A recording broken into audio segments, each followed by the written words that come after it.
Howdy, y'all. Dead Man Strolling here, a.k.a. DMS, and welcome to Rig Radio, your new favorite spot for everything music, news, and culture. Today on Streamer Spotlight, we're talking to a content creator that's worked in the radio industry, has had his own rock band, and now works hard to bring you the content you love on social media. So if it's on YouTube, we're covering it. Tune in, tune up, and join the conversation. We'll be back right after this. KDMS 121.4, Rig Radio.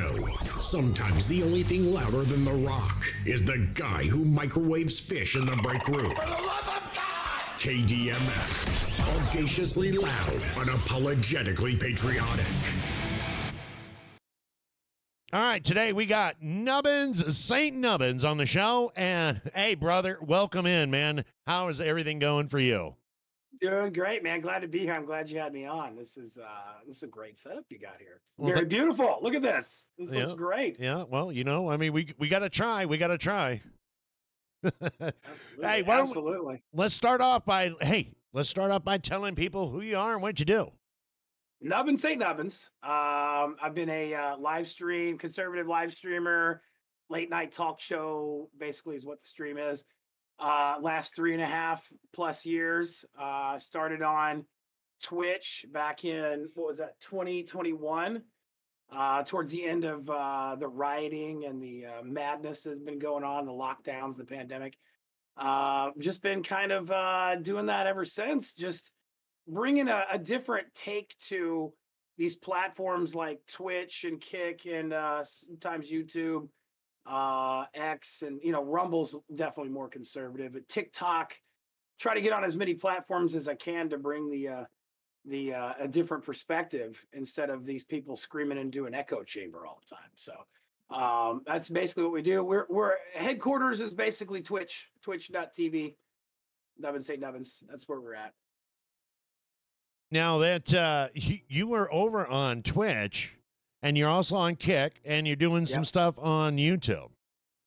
Yeah, occasionally YouTube. Now, the problem with YouTube for me, I play a lot of music like it's a radio station. That's where I came from. I came from radio, and I decided to turn my radio show into a streaming show, like a streaming podcast, a live podcast.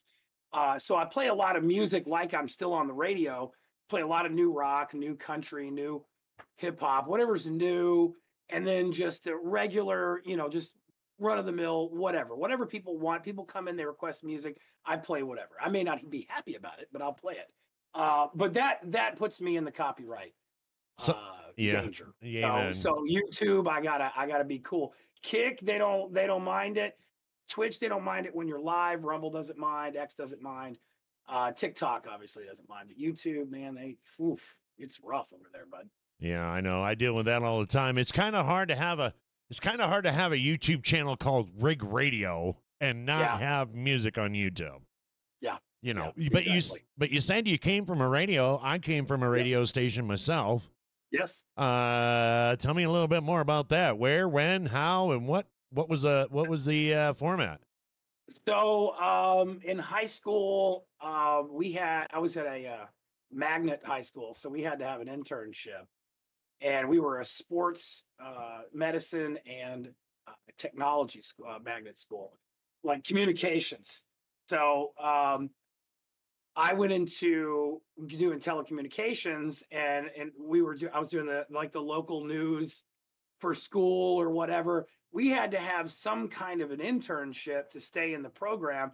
So a lot of people went to like the TV news stations or the newspaper. And that reminds you, this was in the 90s. They went to the newspaper and the news station. I went to rock radio because that's what I loved. And so I went to a station called WLRS in Louisville, Kentucky. It was a very famous radio station. It was one of the first FM stations on the dial, actually, from way back in the day. It used to be called Louisville's Radio School, and then it became Louisville's Rock Station. Someone else bought it, and it became this iconic radio station in Louisville. So I actually it went under at one point, and it came back when I was in high school, and it was a very popular radio station that competed against another rock station. So I went and got an internship with rock radio with them, and it did it drove me to where I am today. No question about it. You still remember the call letters? WLRS 102.3. Absolutely. 90. LRS 102. That's right. I do. Well, now when I went to work for them, I was an intern for a while. The station went down again. They reformatted into a love format, and the LRS name sat there for several years. I actually went to work as a part-time, just a production guy for WTFX, which was owned by Clear Channel, and that was the Fox. That was the competing rock station. That one grew to be very big after LRS went down. I went on to do overnights and then became the music director at 19 years old, which I don't know if I still am, but was the youngest music director at that caliber of a station for that company at the time. I don't know if that still holds the record or not, but 19 years old and music director for a rock radio station that was huge in the country. I was a little bit over my head. So Yeah. Well, we share something in common. I worked at a country radio station, and I did overnights. 98.3, the only live country right here, coming to you, KUKI, and it was horrible. Love it. It was freaking horrible, dude. It was horrible. I did overnights on a pop station while I was doing the rock station for a while. Yeah. And the guy that was the program director was a friend of mine from when I was an intern. So he actually came over to Clear Channel around the same time I did, but he was a program director for a KISS station, you know that format. So he was like, do overnights. I need an overnight guy. It'll give you more money. And I'm like, all right. He's like, you just got to rebrand into a different name and whatever. So I'm in there spinning fucking, Britney Spears and Justin Timberlake, NSYNC and stuff like that. And after like a week, I was like, dude, I can't do this anymore. Okay, I can't do this anymore. You can't even pretend like I like this crap. Yeah. The biggest thing for us is that we were the only live. Everything else was syndicated and everything else was pumped in, and we were the actual only live radio station. And they literally had a parking lot out front and overnight in a big glass window, and your studio was right in front of the window. So you had everybody in the world coming out there in the middle. You know, I mean, think about it. 2:30 in the morning, drunk cowboys.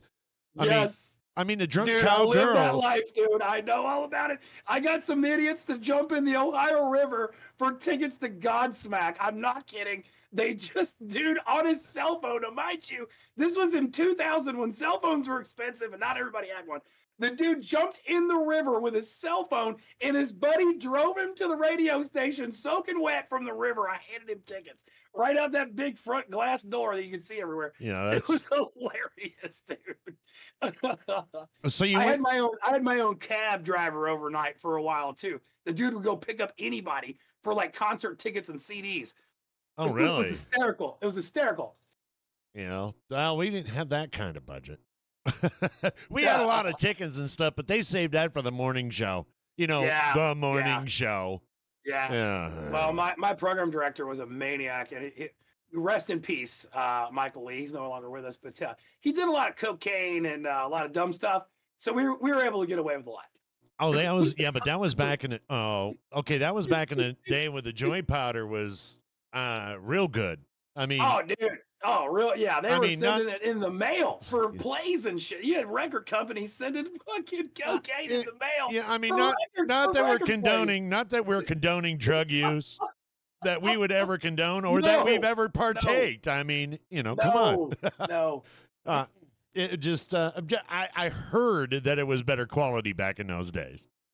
Dude, the way that those dudes acted, I wasn't real big on that stuff, but I smoked the herb, you know what I mean? So that was me then, that's me now. But dude, that seemed like it was pretty strong stuff.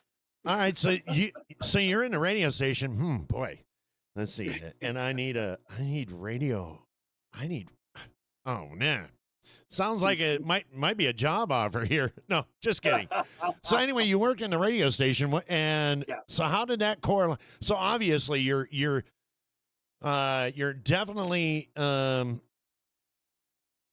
do we say that? You're definitely comfortable in front of the mic. I am comfortable in front of a mic. I'm comfortable in front of an audience. I was in a band for 10 years as well, so I can Oh, just. tell me about that. What kind of So band? How and what'd you do? well, I was a singer, songwriter, and it was me and a really good friend of mine, Steve, that wrote all the songs. And we tried for 10 years to keep this together. It was a lot of different cast of characters that came in and out. But when we first started, and the original band, we ended up we were messing with this radio station that I ended up, working for. I was an intern for before and then working for after. But they helped us out a lot by getting us on some of these shows that had record labels involved. And we had one show, and we were talking with Virgin Records, and I had two of the guys flake out, one on drugs, one on women. And that's just what happens, and we tried to rebuild it and never could get back to that point. The game started to change, the genre started to change. It's literally, it's a do or die thing when it comes to that. And we missed the window just because we didn't have the right personnel. But So we did it nothing for 10 recorded, years. nothing recorded, nothing I've released. got no, I've got some stuff recorded. Yeah, we've got quite a bit recorded. I mean, it was a lot of younger stuff, but we do have some stuff recorded. And we played with some bigger bands. I mean, I've played with Papa Roach in 10 years, and Smile Empty Soul, Theory of a Dead Man, Red Jumpsuit Apparatus, Edema, Afro Man, Josh Todd's solo shit that was garbage. A bunch of bands. We were fortunate enough to know promoters here, and we had enough steam going and enough fan base here locally to carry that. So that was fun. And there's some videos on YouTube of us playing. One main one that we opened for, Red Jumpsuit Apparatus, the band that became Hollywood Undead, Medina Lake, and what was the other band? I can't remember the name of it. But yeah, we've made a parade. That's what it was. We've had a lot of fun. We did that for a while, and I learned a lot about the entertainment business. I learned a lot about production, sound, booking. I mean, you name it. I learned a lot in those 10 years, and it helped me in my career later in event management. So Yeah. but I've also been a bartender for 20 years, 20 plus years actually. So Yeah, yeah, yeah, you do a pretty big deal too. I mean, I yeah, wouldn't just call it a bartender. Uh, you bartend at the Kentucky Derby. Is that am I I do, am I I am, do, yeah. is how in the hell is that now? Well, I mean, I'm from Louisville. That's where we do the Derby. Derby's always been a part of my life in some way. Here locally, and I live just over the river now. I'm out of Louisville, but I work there. My mom and dad are there. My sister Right. lives there. I'm 25 minutes from there. But so growing up, Derby was a holiday locally. The schools are closed. It's Friday, the Friday before Derby, that was Oaks Day. Schools are closed, things like that. It's a holiday in Louisville. We prepare for an international coming to the town. Yeah. It's insane. It is insane. It's funny because 3 to 4 weeks before Derby, Louisville is the cleanest and nicest you will see it all year long. As soon as Derby's over, it's just back to the shit. So it's so funny, man. It's so funny, dude. The week before Derby, I mean, you can eat off the damn ground here. It's insane. But it's always been part of my life. I always had family come in, and I went to my first Derby when I was like 11 or 12 to the infield. I've done the Derby from the infield. Okay, I'm talking like drunk enough to where I've passed out. I've been on the backside. I've been in the grandstands. I've been on Millionaires Row, and I have bartended it for the last, I don't know, 10, 12 years, something like that. I do really well, and it's hard to give that up. I didn't want to do it at first, but once I saw the money, I was like, why would I not want to do this? Yeah. Yeah. So And what is just out of curiosity, because yeah. poor white witch kid like me. I mean, I can't even figure out how much would a beer cost me at the Kentucky Derby. So the week of the Derby, the prices are pretty jacked up. So what they used to do is the week of the Derby leading up to Friday, the prices would be pretty reasonable, and then they change them on Friday and Saturday. Well, as the years have gone on and everything has gotten a lot more popular for the Derby, they have moved those days back, and so now, now what it's come to since COVID is you buy an all inclusive ticket to the Derby. So your ticket includes your drinks, your food, your seat. And so the tickets are fucking nuts. But the week before, the time before that, up into those 2 days, Oaks and Derby, beer is like, oh my God, I think it was like $13 for a 16-ounce beer. It's insane. For a God mint Juleps, it was damn. $21. It's $21. So When we saw the prices on opening night, which is the week before that, the weekend before that, we walked into our bar and I looked at that menu board and I went, oh, I clutched my pearls. I was like, so normally in Louisville we can get a whiskey and coke for $3.50, $4.50, but come to Millionaire Row and you're paying Yes. $26 for a fucking Yes. shot. Yeah, I'm not even on Millionaires Row. I'm in the paddock, man, where they bring the horses out and show them to you. Yeah, exactly. I'm not in some fancy place. I never want to do that at the Derby. I like to be able to where anyone can come see me. It doesn't matter how rich you are or how whatever you are. Yeah. I like to be able to be. Except for me in event bartending, it's quantity over quality. Absolutely. So, absolutely. Yeah. So you bartended, you've been in the radio, and now you're doing content creating. I got to ask, where did you, everybody has a story. I mean, everybody wants to always know, I get asked anyway a lot, where did you come up with Dead Man Strolling? I want to know the Nubbin St. Nubbins story. It's not really that interesting, really. It's just everybody asks this. So they're like, what the hell does that name mean? A lot of people assume things, and it's not. It's nothing to do with body parts or anything.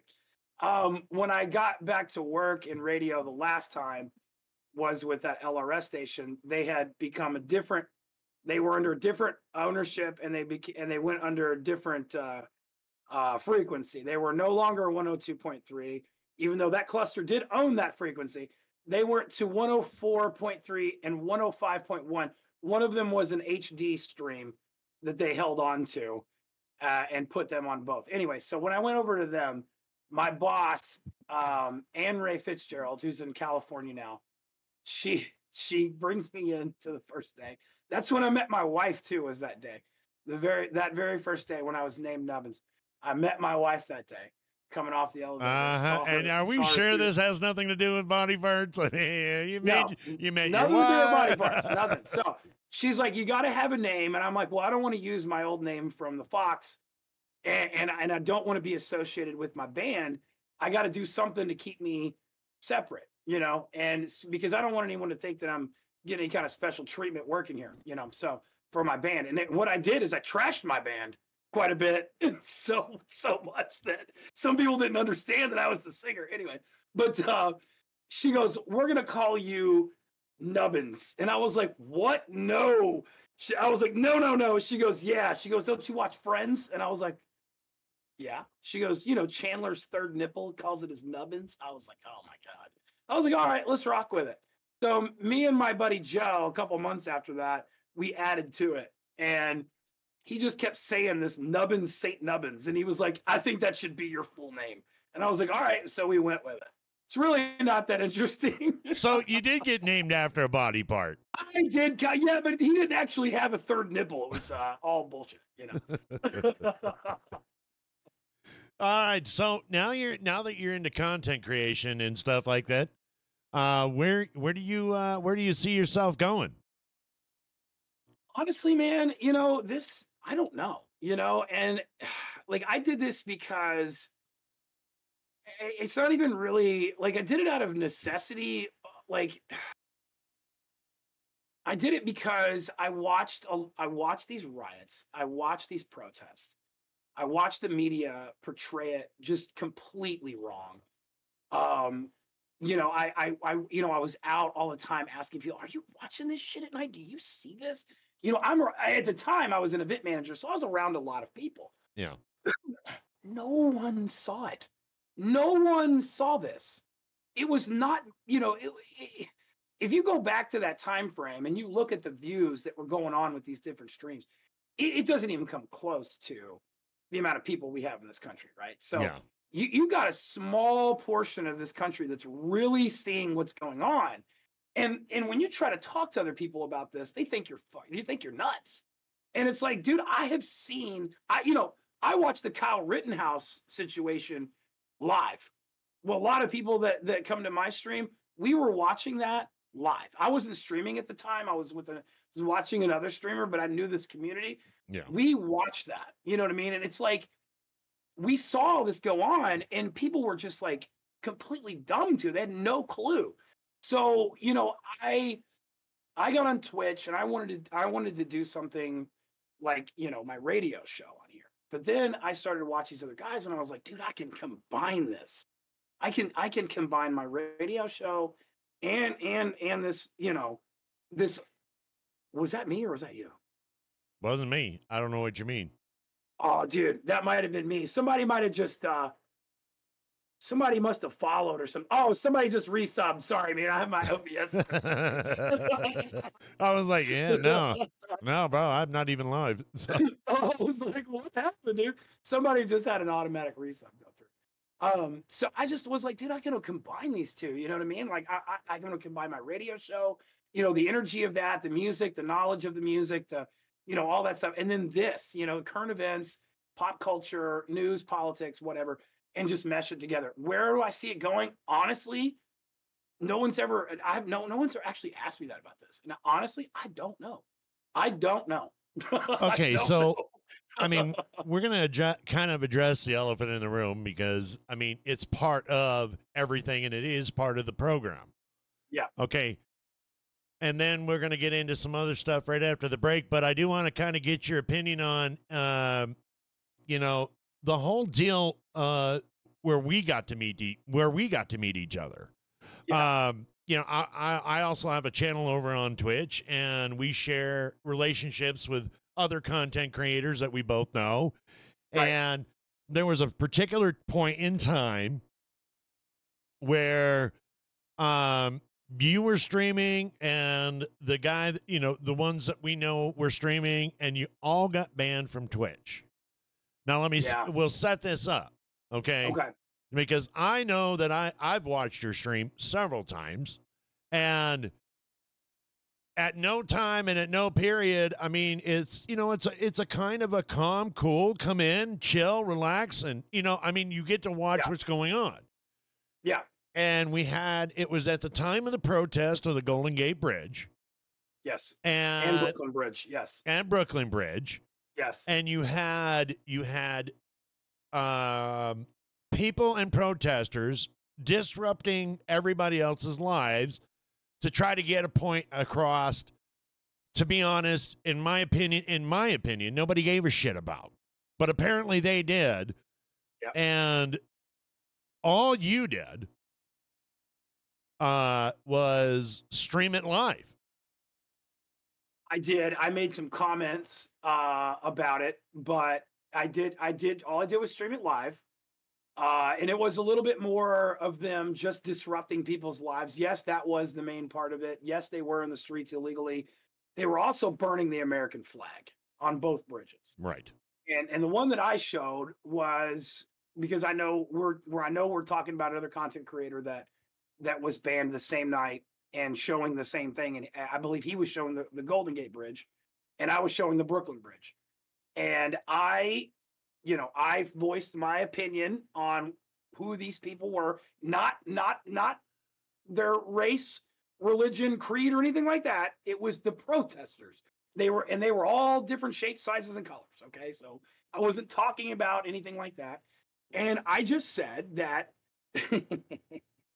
these people are low T, low IQ, fucking morons that need to crawl back into the crevices of society that they crawled out of. And that's all I said. And I was angry about the fact that they were burning the flag on the bridge. And And 5 minutes later, yeah, 5 minutes later, my channel. and so you got banned for that. I did for 6 months. Yeah. For 6 months. Yep. For 6 months. For 6 months for I guess that's what I was banned for. However, I everybody was never told, but that's what we think. However, the other people that were streaming the identical Yes. footage that was in support Yes. never got banned. Sure. Nope. And then so the days leading after that, you had several streamers that were similar to mine, even some other ones that were on the other side Mm-hmm. that were bringing this footage up and talking about it and talking about how shitty they were for doing what they did. Nothing happened to them. I have no, I don't know if maybe someone said something in the chat that a moderator didn't catch, or if it was what I said, or if it was the act of showing the flag being burned, because I know some people had some trouble with that years ago. I don't know, because Twitch won't tell you what you've done wrong. Yeah. So to get your channel back, you have to apologize for something you don't know that you did wrong. Well, and not only that, but you have to apologize for something you didn't do wrong. Yeah, well, exactly. yes. Let's just call it, what it is. It is, bad conservative, bad, out. But meanwhile, we've got the situation over on Twitch right now, that's going on with Hassan and all this other stuff. Yes. And you just sit there and you scratch your head and you go, what in the I don't get it. Well, because they're making money for them, like crazy money for them, and I do okay, but I'm peanuts compared to what these guys do. You know what I mean? So they don't give a shit about me. They see me as a conservative streamer, and they're like, "Fuck him." It doesn't. There's not even a thought. Yeah. So and the appeal was denied in 30 seconds. You know what I mean? So the first one. Right, and in all honesty, and we're not out to call. I'm not out to call out Twitch or not. There is other platforms and so on and so forth that do the same thing. It just kind of burned my ass, and that's how we ended up meeting. Yes, and we came on your show. Yes, and that's kind of one of the things that you're an inspiration to a lot of people for doing that. And, continuing on. And then when you did end up having to come back or, it's, play it carefully right now. When I'm back on there, I'm trying to, I want to say what I want to say, but I got to pull back a little bit because I don't want this platform is the biggest reach I have, and I don't want to, because I've had so many people since I've been back come in and be like, "Oh my God, a conservative stream on Twitch. Where have you been?" I'm like, "Shit, I've been around for 3.5 years. I've just been gone for 6 months." Yeah. It's crazy to me, but I'm glad that what I'm doing is an inspiration. I wasn't trying to be. Yeah. I was just trying to speak my mind and use my God-given First Amendment right.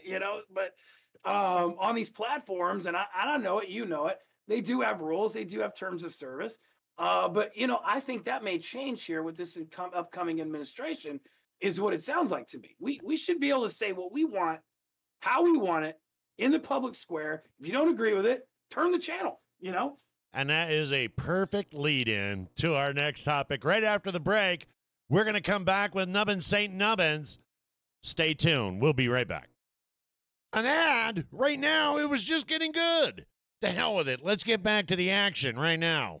Get your rock on with KDMS Nation Radio.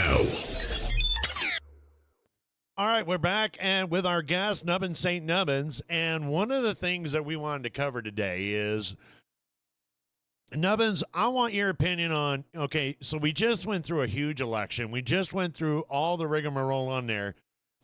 And to be honest, you had live coverage on major channels, ABC, NBC, CBS, CNN, even Fox News. And they were breaking at 700, 1.2 million. Yeah. And then you have Aiden Ross interviewing the president. You got Joe Rogan, Yep. who literally had over 6 million people watch that. And that was It's just, insane. and that's not even, that was just the night that he done it. Yeah. Where do you that see? doesn't- Yeah, that doesn't include all the real restreams and all that other Yeah, stuff. that doesn't include Yeah. none of that. That is the night he did it. And Yes. so, in your opinion, especially with, I mean, as much as either it is or not working, you got Barron Trump in there. He's letting his dad know where he should go or whatever. Yes. How much do you think the streaming the platforms, the social media platforms actually played in this election? And where do you see it? Confirming today, MSNBC is out. They're done. Yep. CNN's, has dropped over 60%. Yep. They've got shows on there. Here's the thing. They've got shows on that are prime time being put out that have 60,000 people watching. It's insane. You got streamers on YouTube or on Twitch that have 75,000 in there. It's insane. And those are 75,000 that are interacting. You know what I mean? Like those are, you say 60,000 on a CNN show. How many of that is just in an airport, just streaming to, an empty glass somewhere or some shit? Nobody's even paying attention. Exactly. I mean, it is so. I'm real big on this. Like, so, when I was in radio, and I'm sure you remember this as well, that was the birth of satellite radio. And then came internet radio. And I watched these mediums. I watched these things, the death of the CD. The cassette tape was already dead.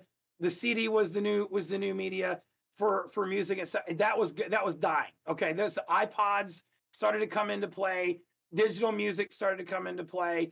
It has completely taken over.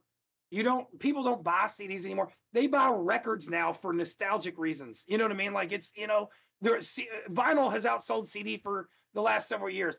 So just taking that and looking at that and, with XM radio and things like that came into play, you had these big names like Howard Stern and whatnot go over there and get paid bajillion dollars to run this shit. Of course they're going to bring audience with them. So then people start to see satellite radio and for what it is, and they get hooked on it. Radio dies. These other medias die. Radio now is just, oh my God, if you listen to it locally, it is just all national ads. There's hardly any local ads. All the local people go to Facebook and different things. So what I see as that trend, and you apply that to media, it's the same thing. There's no change. It's going to happen. Mainstream media will eventually die, just like the newspapers died. It will eventually die. And they're speeding that process up by being disingenuous, by not actually reporting the news, and by being so opinionated and being opinionated on one side.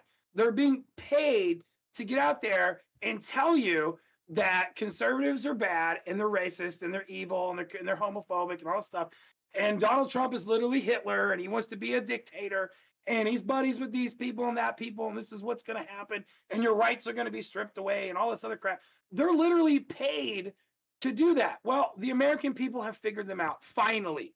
Even though a lot of us already had for many years, everyone else has come to the table now and they know it. These people are scared now, and you can see it. Streaming, podcasting is absolutely the way of the future. There is no question about it. It is as exciting times we live in. Do I know what's going to happen? I don't exactly know, but I know that podcast and streaming is going to overtake this very, very quickly. It already has, really. It really already has. So you think that you think that people coming in there and that's one of the things that we wanted to do with Rig Radio is that we wanted to talk, we're putting it here. We're putting our podcast, we're putting our shows over here on YouTube, but we are live. Right. We're live right now. I mean, not on the radio on this, but we're live, it's playing music right now. And one of the things that we've try to dedicate to ourselves is that we don't play ads. Right. Right. Same here. Like that's what I got my Twitch channel. Kick doesn't do ads on my Twitch channel. Twitch gives you the ads that they give you that I can't control, but on my channel, I turn my ads off. I don't get any ad revenue or anything like that. I make it as minimal as possible for the experience because I don't want people to come in and watch a bunch of dumbass ads. And plus, the ads these days are all woke anyway, So, Yeah. I don't want to piss my people off, but I turn, like I said, for my Twitch channel, I turn my ads off. I get 0 ad revenue from Twitch every single month. I think on our channel, I think we got 23 cents. 23 cents. Yeah, I think we got 23 cents, and I don't even know where that came from because as of you, we turned our ads off. Yeah. Well, there's some of them we can't control that. You can't control it. And they're going to pay you out for it anyway, but it's like pennies. Like you said. I mean, it's just And what do you, as far as that goes, where do you see social media if you got people that come in and they try to tell both sides, because that's what we try to do is tell both sides. Right. But I find it after the election, when Donald Trump got elected. Yeah. My first show over on Twitch, I literally sat down and I told my community, and I actually had a couple of people get pissy and leave because I wanted to reach out to everybody. It's done. It's over. Okay. Yeah. We can't have an American flag without the blue. You can't have an American flag without the red. Right.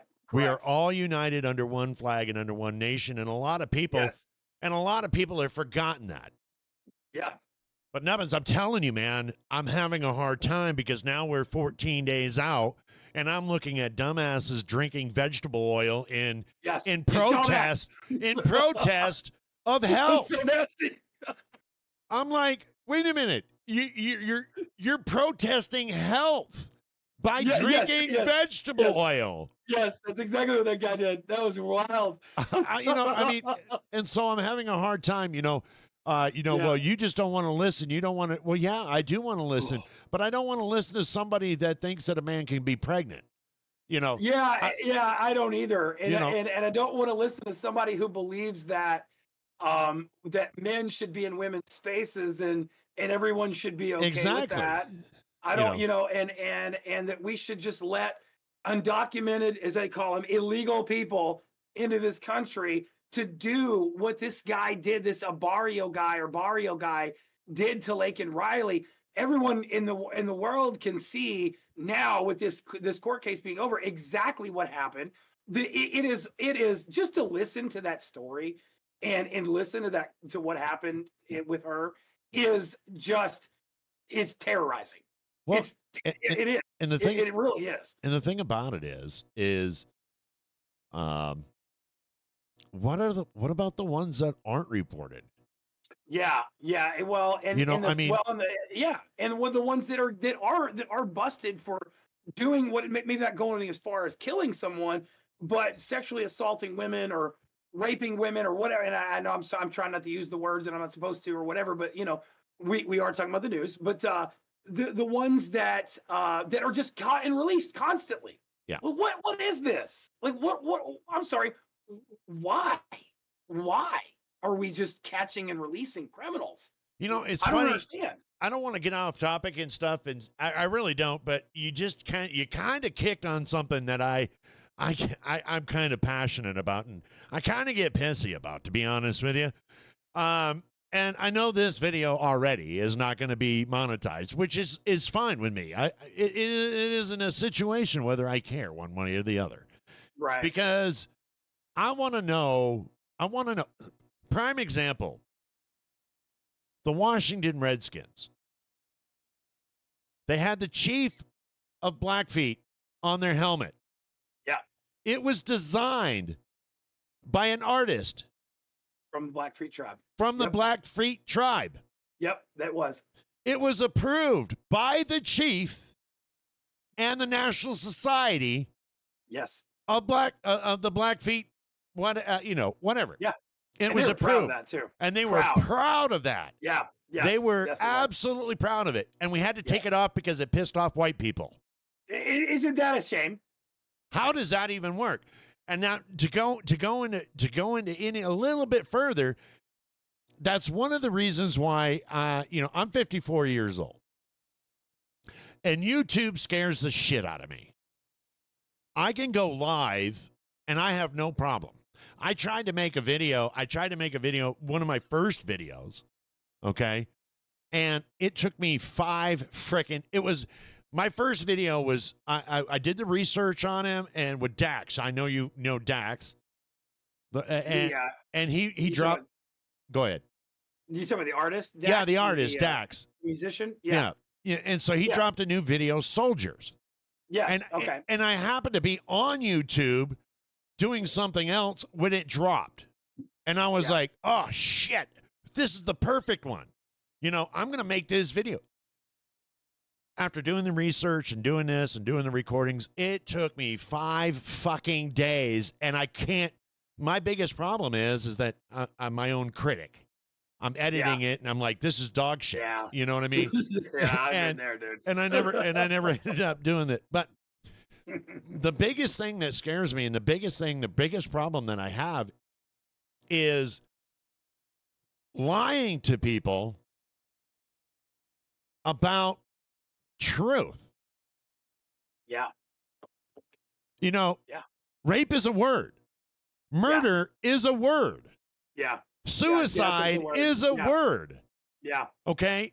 Just because that you have somebody whose feelings are hurt. Yeah. Okay? That is not my problem. I mean, and that takes it off into just so much other stuff that, we could go on for years on that. I mean, but it goes right into, we ended up having to be, just to give you an example, we have a place down here. It's called Main Street Diner. And inside of that is a steak and shake. And then don't ask me why, because it's Texas. But we have a steak and shake on this side and a Western Auto on this side.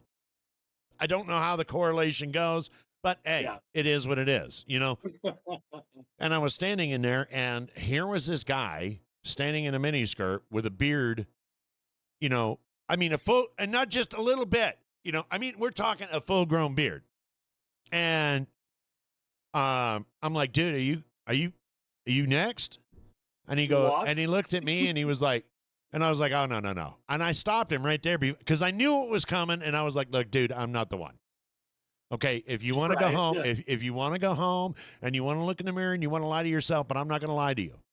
Right. I'm just not going to lie to you. Do not force me to have to, and that's, I think, in all honesty and truthfulness, I think that is the biggest problem. Yeah. I don't think conservatives, I don't think the right has a problem. If you want to put on a tutu, if you want to put, two things. Don't make it, two things. Do it. Have fun with it. Enjoy your life, because that is your deal, man. I mean, that is what you want. That's what makes you feel good. And God bless you for it. But 1, don't fuck with children. And 2, don't make me lie to you. Yeah. Yeah. And I'm with you. I'm 100% with you on that. And I think, like, if you really look back at what has gone on with this whole movement, with the alphabet mafia movement, whatever you want to call them, it's so unfortunate that you have a small but growing group that lies within this other group, much bigger group, that is ruining it for the rest of the group. And it's like the bad apple thing, but like there's so many bad apples. It's not like a one bad apple thing. You've got people who have been fighting for their civil rights, we'll call it, for many years, and they got to a point where society is, and for me, I don't care, I don't care who you date, who you sleep with, whatever. Right.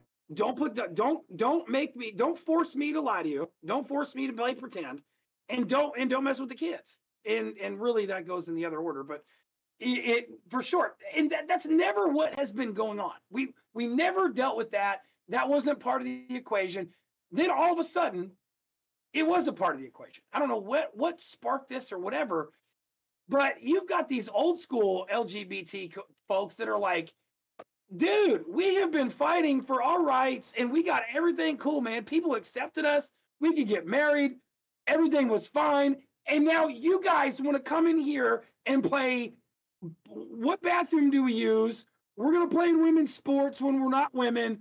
We're going to indoctrinate children at an insanely young age. No. What did you think was going to happen? Exactly. With everyone else that was like, no, dude, like, we're okay with you guys doing you, but we don't need to spread this to the kid. Like, what? No, the children need to be learning basic, history, math, science, reading, writing, arithmetic. You know what I'm saying? We don't need to be doing, who's sleeping with who and who's wearing a dress and this is ridiculous. It really is. And the whole fight going on in Capitol Hill right now is it's getting really polarized, and it really shouldn't have to be.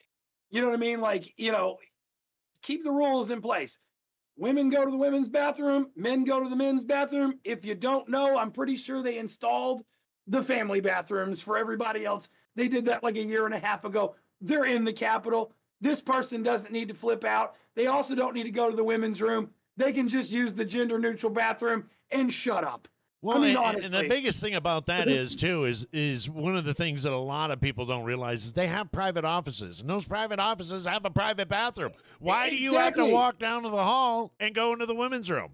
That's what I'm saying. And here's the thing about this person, this Tim McBeth, Sarah McBeth, whatever they go by now. Here's the thing about them. It is one thing if you have been silent and not, fought for this shit and just like, oh, I'm just an innocent bystander who is gender dysphoric and got elected to, no, bullshit. None of that is true. This person was a lobbyist for a couple of years before they ran for an elected position. They were a lobbyist and they were pushing other politicians to push this bullshit agenda. That's one. I have a huge problem with that. And then two, this person, this Sarah McBeth, has taken the famous trans woman in a woman's bathroom selfie with the whole spiel about how I should be allowed in this bathroom. When you have one of those on your social media and you are a trans woman fighting in this position, you are null and void, okay? Because you are seeking attention. That is all you're fucking doing. It drives me nuts. This whole situation is driving me nuts. It is driving me nuts. And the way that they're being defended, it's crazy. You're right. They have a bathroom in their own office. John Fetterman coming out today saying, oh, Sarah can use my bathroom. Dude, shut the... These people need to stop. This is political theater, and this is what got them into the place that they're in right now. These Democrats, they need to stop this crap. And I'm going to be honest with you. You're actually a lot nicer than I am. Because my entire Which made me that way. my entire theory is if you look in the mirror and can't make the simple decision that God created you as a man, you have no fucking business running a country, running a state, representing. 100%. I don't 100%. care. 100%. I mean, 100%. there are some jobs that obviously, and I know I'm going to get hate for this, and who knows, but I'm telling you. If you can't if you can't look down and after seeing a penis realize you're a guy, there's no way in hell you should represent me in Congress. Yeah, and how this person was elected there. How the hell did this happen? I mean, I'm just, really? I'm not trying, and I'm not hating. Yeah. I'm not hating. I'm just telling you. Those are simple decisions in life. Those are God There goes. kind of given decisions. You know, I mean, it's simple. But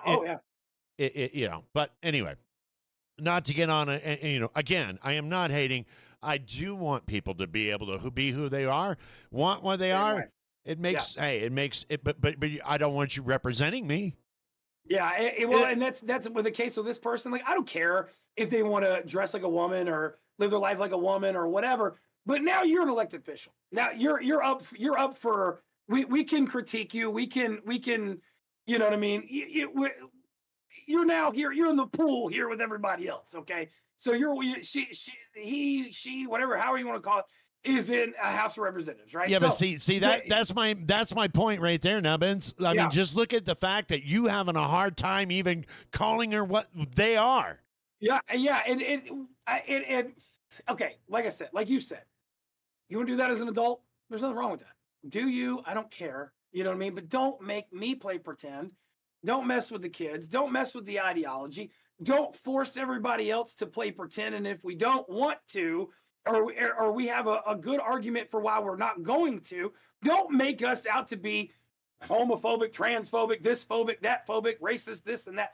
All this other bullshit. It's ridiculous. We live our life the way we live our life, just like these people live their life the way they live their life. They are very mouthy on social media. We can be mouthy on social media. What's the difference? Well, that kind of here's the thing though. Why aren't we? Why what you bring a good point. Yeah. They are mouthy. Yeah. They have no problem going on Twitter or X, sorry. Going on X, going on YouTube, going on social media. No, I'm not trying to call Reddit. anybody out, but all that shit. Just Reddit, going on. It's a bastion for that shit. Yeah. There was a guy on, and I actually saved it. I just don't have it up here right now. But there's a trans dude laying in bed, calling, and saying, well, you better hope you never go into the bathroom with me and talking to the senator. Talking to Nancy Mace. Yeah. I saw this. Yeah. This because person's name is Venus Penis. That's their name. Is that their name? Venus Penis. That's their name. Venus Penis. That's their name. And literally go on social media and say, if we ever share a bathroom, I'll grab your nasty, nabby fucking hair and beat your head into the floor until blood is spread everywhere. Yeah. And said it with like this most polite thing you've ever heard in your life. This person needs to be investigated by the Secret Service, the FBI, all this stuff. And it's crazy because like it's always violence with these people when they don't get their way. Yeah. It gets so it's crazy because the trans women want to say, well, we're women. Well, I've known a lot of women in my life and I've never seen them this violent.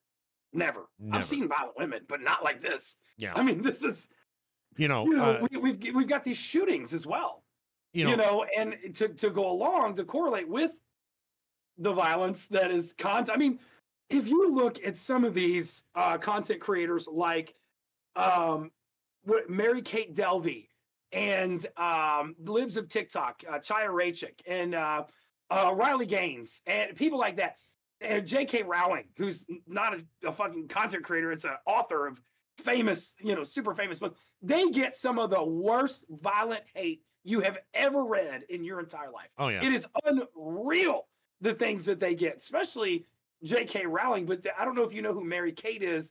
She does, let's listen to trans people because that's all we do. She does a thing where she reads stuff from Reddit and whatever. She doesn't give her opinion.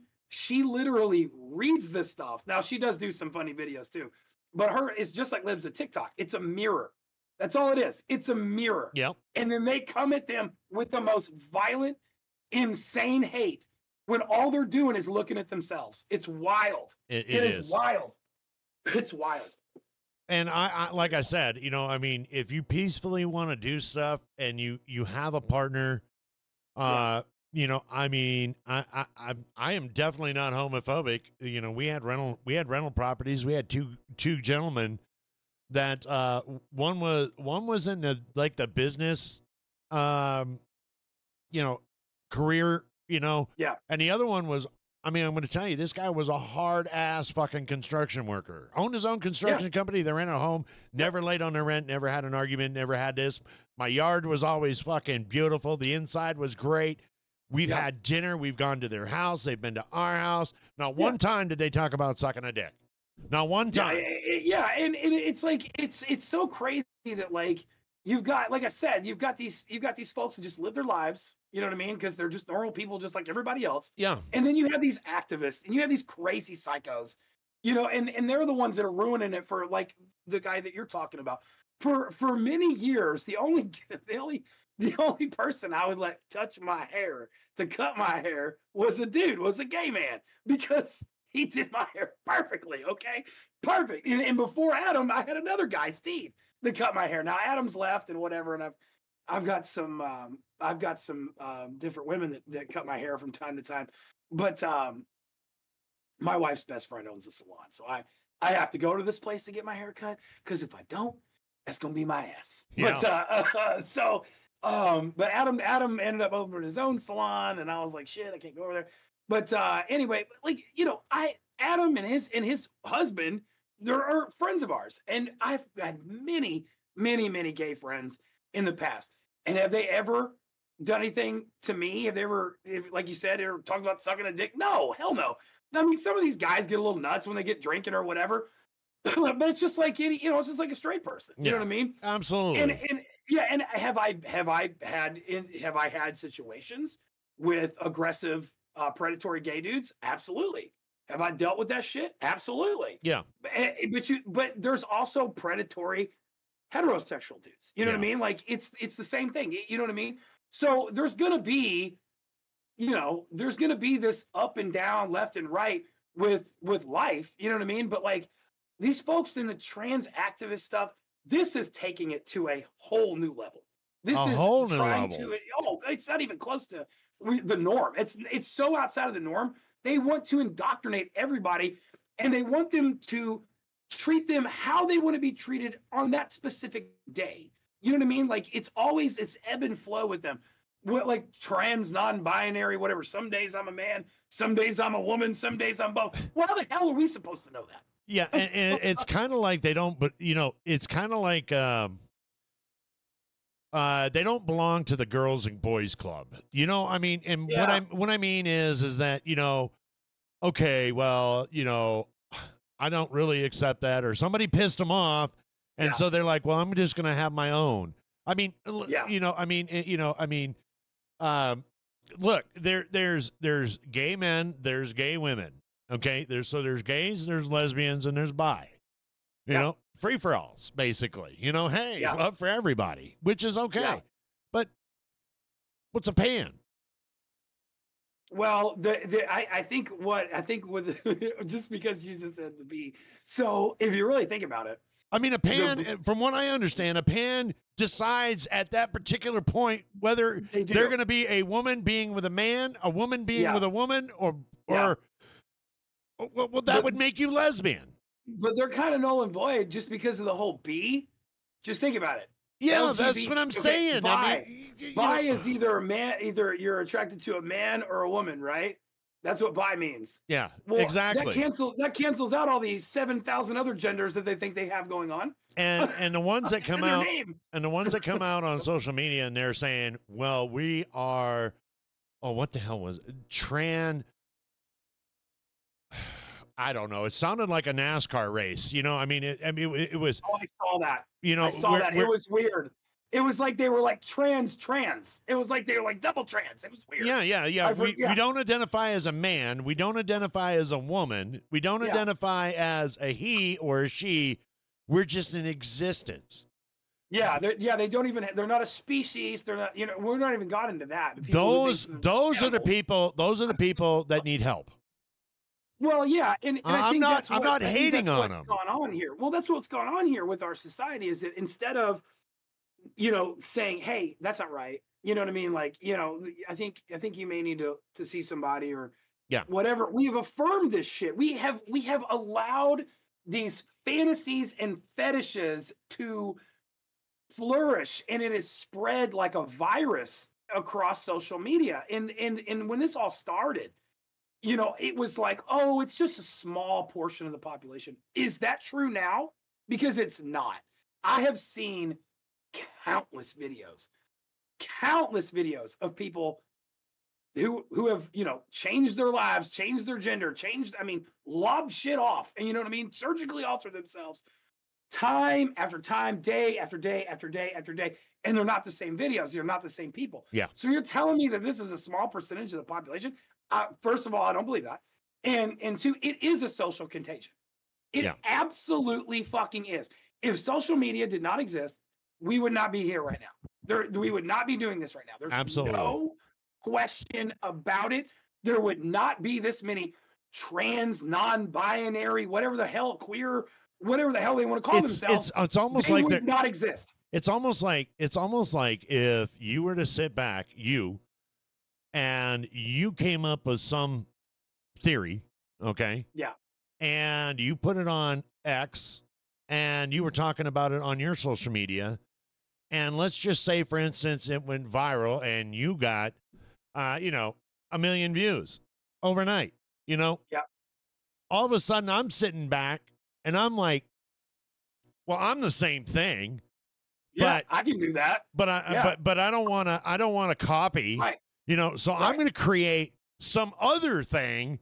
Right. And I'm going to go. And so we got to where we are now. You're spot on. It's You're absolutely spot on. crazy. It's absolutely Well, crazy. it's either raising or lowering the bar. It's what people do, and it's like for this, it's just lowering the bar, And then it got to, oh well, yeah, I don't really know how it got to this, but trying to indoctrinate the kids with this stuff. You know what I mean? Like that is when shit just got too far. That is when the step, that was the straw that broke the camel's back. Well, we've got you've got a show you've got to be doing tonight, so we don't want to hold you. We don't want to hold you up too much longer, but we do have one more topic that I'd like to cover and try to get your opinion on. Sure. And so we're going to end that there, and that way we can edit it out when YouTube says, "Oh, we can't play this." Yeah. But that was hateful content. That was hateful content. Yeah, hateful content. That's it. Yeah. So when we're talking about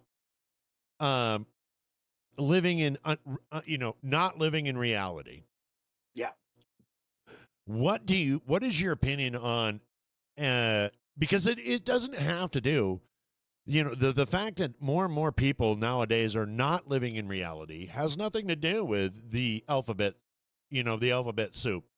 Yeah. Because you can look and you have examples daily of content creators that, my friend, are not living in reality. No, they're not. There was something that was put out by Devin Nash talking about sponsors and ad revenue and everything else, and how people are freaking out because their ad revenue is being cut over on Twitch. All right, and there's a there's a whole lot that goes to it, and if you do, I can put a link in the bio down there so you can go watch the article for Devin Nash himself. But he was talking about it, and he was talking about these people, and they're upset because they were generating $10,000 a day in ad revenue. Jesus Christ.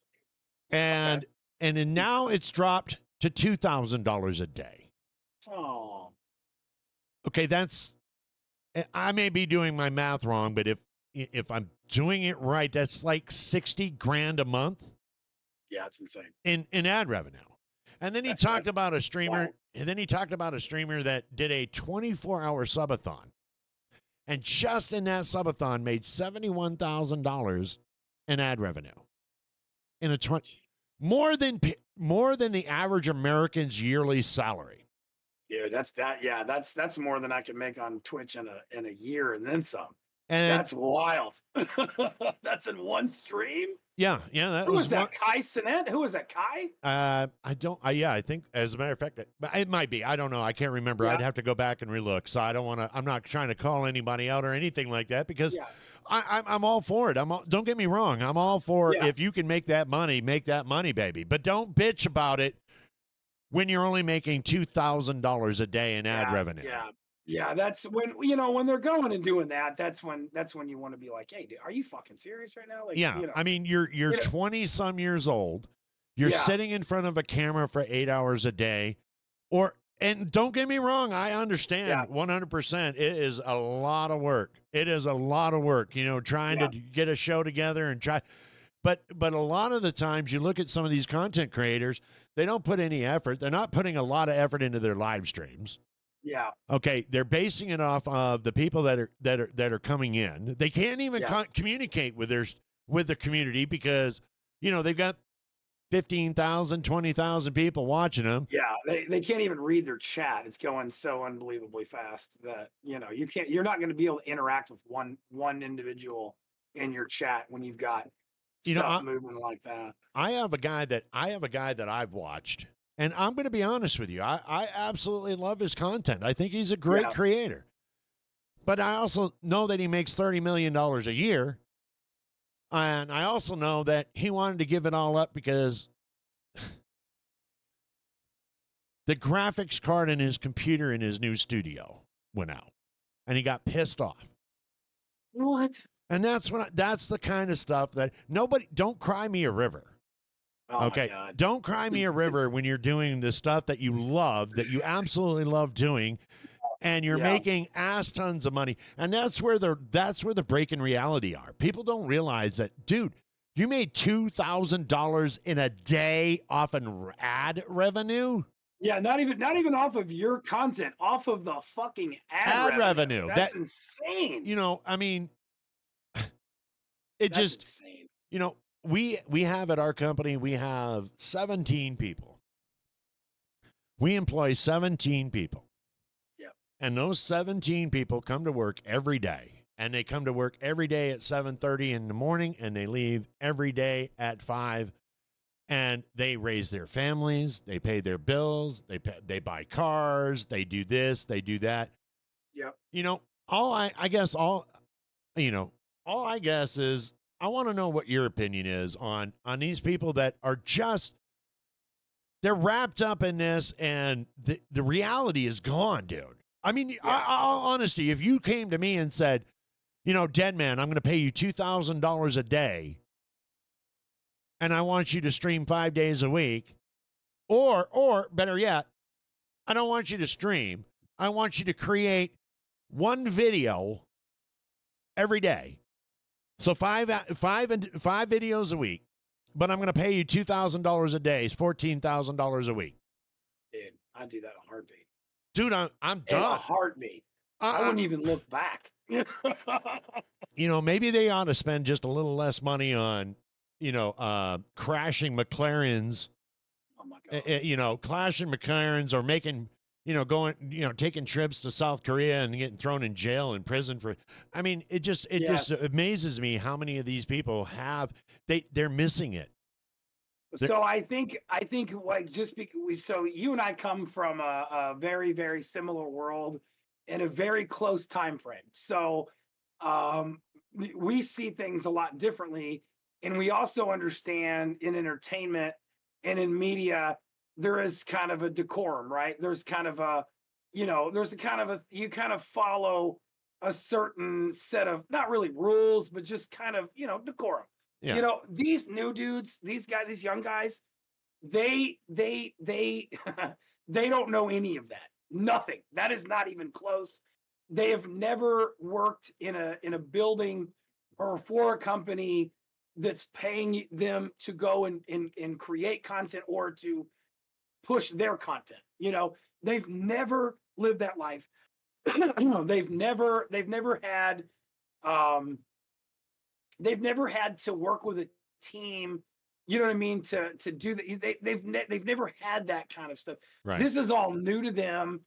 And the reason that they have so many followers and so many viewers is because they are young and they appeal to a younger crowd. There's no question about it. Right. They get it. They're right there with these guys. I mean, people watch them and they want to be like them. They think that they can do this. This is just a whole different set of entertainment that, just like being in a band or being a movie star. You know what I mean? People see that and they want to do that, Yeah. and that's what this is. This is just a whole nother version of entertainment. But like you said, where they're complaining, that's rough because a lot of this is crowdfunded. Yeah, they do make money off of ad revenue and if you get big enough endorsements and things like that, sponsorships. But a lot of it to get to that point is crowdfunded. It's off of bits and subs and all this shit that people buy.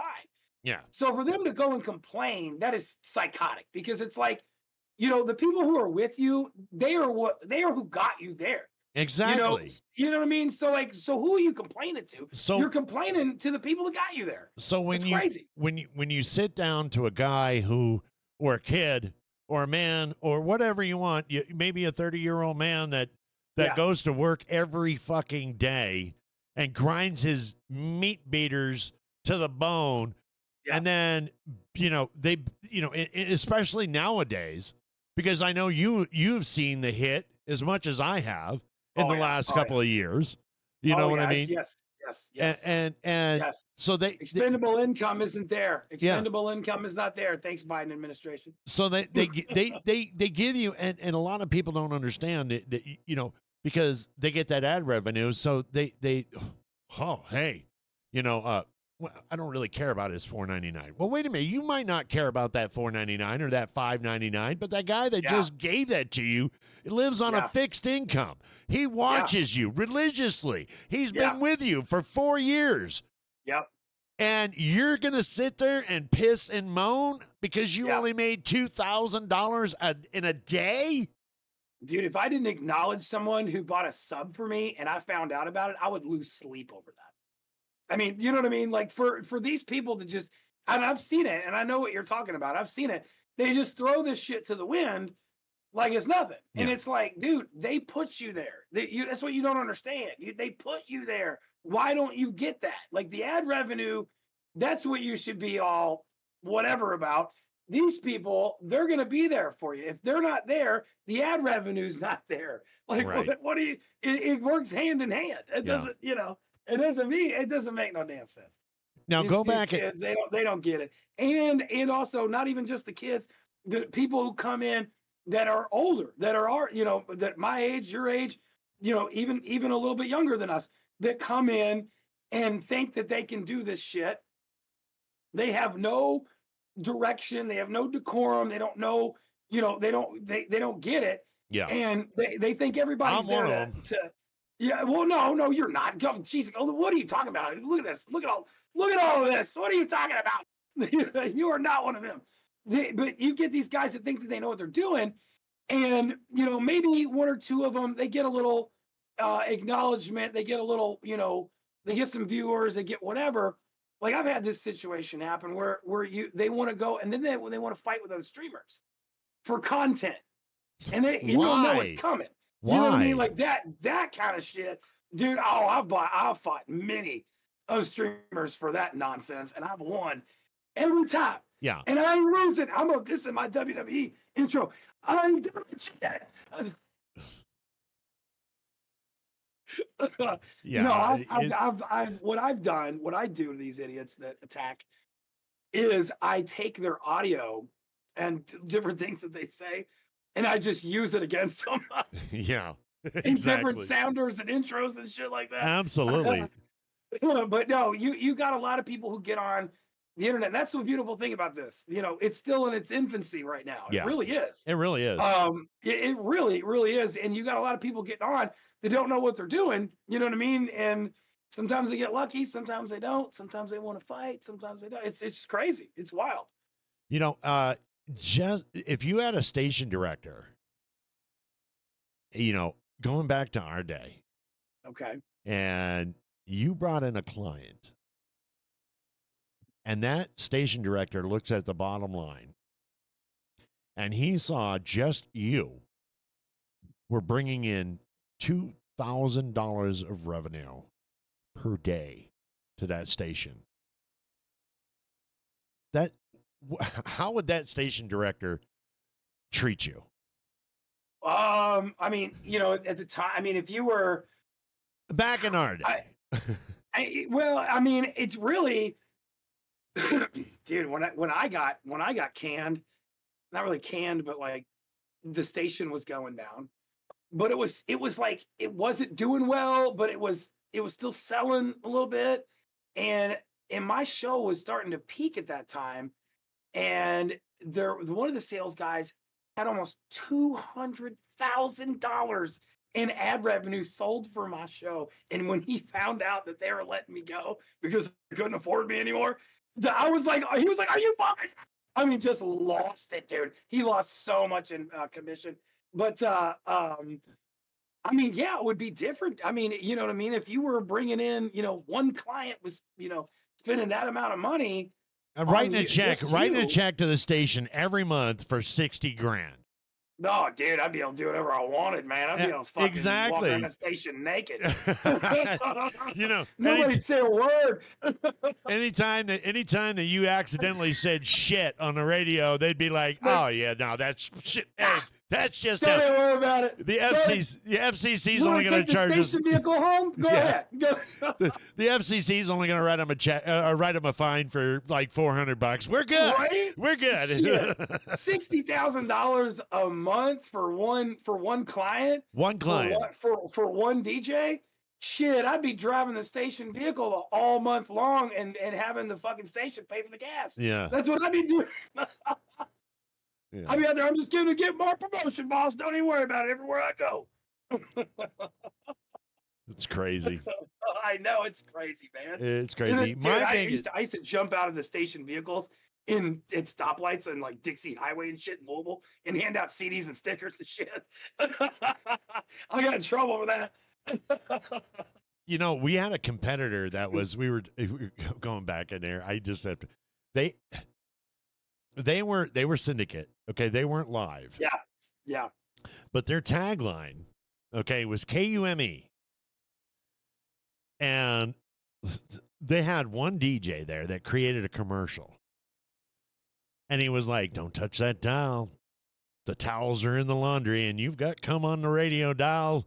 Don't go anywhere." And I was, oh my God. because it was KUME. That Oh was my their God. numbers. And it went good. It went good for about a month. God. It went good for about a month. The guy didn't end up working there anymore. But it was funny at the time. Dude, if I did something like that, dude, how many times I've been in program directors' offices for dumb shit, dude. Oh my God, like that. Did you make a commercial so you'd come? Well, we are it doesn't matter. I'm sorry. Oh my God, dude. I was in a program director's office one time. It was well, my name was JC. JC, get in here. Oh shit. I had a cup of water in my hand. Just a cup of water from the full break room. I was just walking around the corner. JC, get in here. Shit. Get the door. Uh-oh. I just started screaming about some shit. And dude, the cup of water just went flying. I was like, oh my God, I'm sorry. My program director at WTFX at the Fox, that dude was like 350 pounds, like 6'5".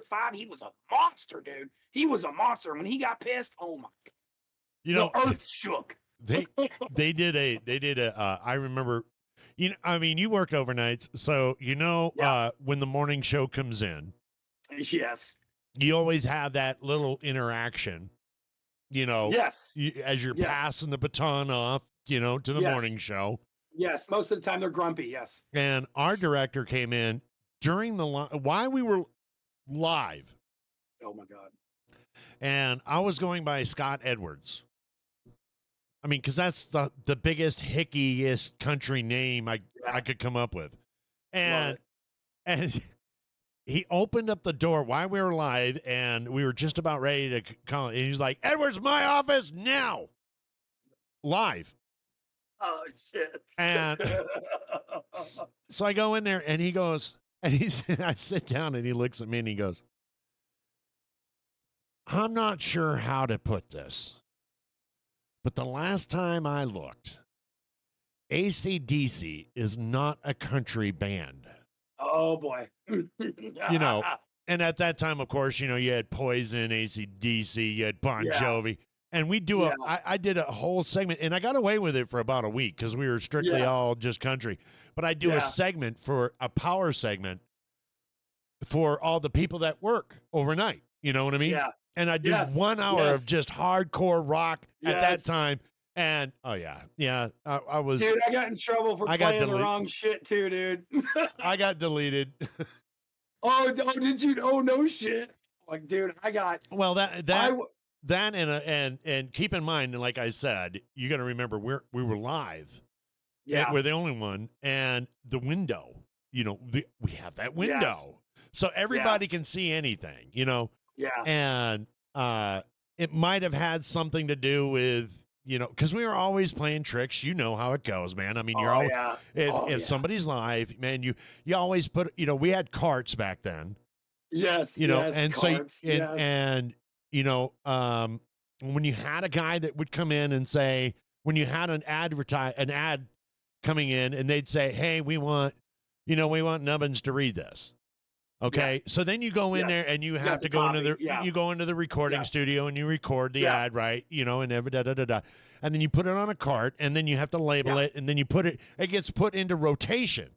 So Yes, correct. whatever other chefs and whatever other talent is on there, they can look and see, okay, this is the ad for so and so Yeah, and you got to play it at this segment or whatever. Yeah. at this Yeah. time and everything else. And Yeah. we I used did a lot of that. well, Yeah. I used to take those ads and go back and erase them and put a bomb on there. Oh no. And yeah, I mean, so there was that. And then, you're always messing with people online. Yes. I'm not saying that there was a certain body part that was put on a shoulder while somebody was reading the man. weather. Oh man. But that, if you wanted to know what line to cross, Yeah. that was the line to cross. That was the Oh, end of, dude. that was the We end of my crossed the line all the time, dude. I mean, me and Mo had this fucking thing going. He was from Youngstown, Ohio. He came in to work for WLRS, and we used to bust into the studio when each other were live and mess with each other horrible. And then me and Vanetti and the Fox, we had the Clear Channel corporate people in town, and we didn't know they were there. And these are like some big wigs. And we had, the studio window. This was down a hallway, so you couldn't see out the front. But the classic rock station was right across the hall. The country station that was famous in Louisville was right there, and the pop station was to the right of us. Anyway, so we're in there, and I believe it was AC/DC actually that came on. It's funny you said that. We're in there, and there used to be this stick, like this long, like yardstick in there, and then a couple of drumsticks from something that was in there. Vanetti had the drumsticks. I had the yardstick. I was up on top of the studio console playing the air guitar with the yardstick, and he was playing the air drums with the drum. We had the blinds open. We were fun. We were going at it. Just, we look over. Our program director was white as a ghost, and all these corporate people were standing back there behind him, going, "What the fuck?" We would just stop, looked at him, was like, "What's up?" And we just kept going at it. Dog, we got in trouble. Yeah. We got in big trouble for that, dude. What are you doing on top of the fucking console? Oh my God. Oh, those people were like, why are the DJs walking on the super expensive equipment? Oh my God. Yeah. I mean, if you did anything to those, God forbid, man, the consoles were like the Ark of the Covenant. On the console. I was on the fucking edge of it. I knew better than to walk on the console. They were like, I couldn't believe you were on the console. I'm like, oh, it was hysterical. We did some dumb shit in there. I mean, yeah, but you got to admit, back in the day, I mean, I operate off a Rodecaster, the Rodecaster Pro, and I got some other stuff and everything else. But, I mean, back in the day, man, those consoles were like, like I said, the Ark of the Covenant, man. I mean, there was nothing you could do around those things. I remember when they train you, they come in there and go, see this button? You don't fuck with it. You don't touch it. You don't touch it. You don't do anything. See this slider? That's the fuck all button. Yeah. See that the one? slider? Yeah, that explodes. Yeah. This slider is only yours. Okay. This is the only thing you touch. Okay. Oh yeah. That slider, will up the music and down the music, and that's it. Yeah. Okay. Oh yeah. We had the mic and the other mics. We had like a couple of little aux channels with the CD players or cart machines that we had in there. And then you had the feed. Well, then we had a simulcast feed that came in for Howard Stern for the morning, and then Loveline was automated, so it just went on the station. We didn't have to do anything. But Howard Stern had a 60-second or 90-second delay from their ads to our ads, So you had to have somebody in there running that feed, that satellite feed. So we had Howard Stern in the morning, and then everything else throughout the day was live until midnight. They had Loveline on for 2 hours, and then no, I'm sorry, it was 10 to midnight was Loveline, and then midnight to 6 a.m. was overnights. Well, But yeah, so I mean, yeah, I do the console at Clear Channel, the WTFA, and the one at WLRS. They were humongous. I mean, these were $100-something thousand consoles, and the mics were always what mic are you? I'm using the Rode Pros. Okay, yeah, it's similar. Oh, I'm sorry, it was Audio Technica, the big audio. You know, yeah. Everybody had those things. Yeah, the 500-pound fucking things that you're always worried about coming down and hitting you. Yes, they're indestructible. I set up when I did. Oh yeah, dude. I had a show when I had my show on with the NUBBIN show. I had a filing cabinet on the other side of the studio where we kept CDs and shit, and that's where there was another seat, another mic there, and there was another mic next to that. I would put that microphone as close to that cabinet as I could get, and I would do a show called Crank It or Spank It with the new music. And if we spanked it, I would take the CD out and throw it at the cabinet. And you could hear the clang. Yeah. I remember our mics used to be they used to have, and people don't understand. I mean, like, you know, they like this boom here and this mic here. Back then, you had a truss system. Yeah. That had a boom on it that could hold, you know. Yeah. You could hang on that goddamn thing. They swung around. Yeah. Remember that little like squishy thing that held it together, that held it there in place or whatever? You just kind of moved it around. Yeah, like that? because the mics were, you know, I mean, and I'm not joking. I'll bet you they were close to 20 pounds. Oh, dude, those things definitely had some weight to them. But when you look at, like, I've looked at those mics, those things are expensive as shit, dude. Oh, yeah. You try to get one of those, oh my God. I mean, I have I've got the SM, what is it, 7B, 7A, whatever. Yeah. And it was, you know, it wasn't cheap, but dude, getting one of those bad boys, holy cow. But then you're right. You have to get an arm. This arm would not, that I have on this, there's no way it would hold that. Oh, no. No. It would just fall to the ground. Yeah. Well, buddy, I know you got a show going on, man. You got the show coming up. Tell peoples where they can find you. And, hey, let's do this again. What do you think? Hey, anytime. This has been fun. I love talking to you. I will do this anytime. You just let me know. You can find me. My main platform is Twitch right now. Twitch.tv/Nubbins St. Nubbins. There it is, right there. Link will be in the bottom. Link will be down below. All your links and everything will be down below. I appreciate it. Find me on X at Nubbin Saint. I'm just a saint on X. Just Nubbin Saint. You put in Nubbin St. Nubbins, you'll find it anyway. So follow me on Twitch. That's where I party literally all day long. There we go. Well, again, sir, thank you so much. And no worries. And what did you call that? What did you call that? What are you talking about? When you would throw the CD up there, what did you call that? I might steal that for Rig Radio. Oh, you talking about Crank It or Spank It? There you go. I like that, man. I like that. Crank it or spank it. Yeah. I got that, and that wasn't an original idea. That came from my buddy Big Joe, who had that time slot before and started that Crank It or Spank It thing. I took it on after I took that time slot, and we made it pretty big. But it was my friend Big Joe's idea. Well, there we go. Maybe we'll get Rig Radio up to the point where we can afford and say, "Hey, Nubbins, we want you to do a Crank It or Spank It on the radio." Dude, I love doing that, man. I love new music. I'll be 43 on Friday. I still listen to the newest rock and roll, heavy metal, new metal that I can get my hands on. There we go. Well, ladies and gentlemen, I'm going to let him go because I know he's got to go live here in almost less than 15 minutes. And we're going to be, I don't know what else to say. But thank you. No worries, man. It's been real. I appreciate it. I definitely will come back. Great. And there we go. You know, we really want you to be part of the conversation. So please drop a comment below with your favorite new release or let us know who you'd like to see on a future episode. And don't forget to like, subscribe, and hit that notification so you don't miss a beat. That's going to do it for Rig Radio. Thanks for tuning in, and we'll catch up next time with more music stories and spotlighted moments. Until then, Keep rocking and keep sharing the love of great music. Peace.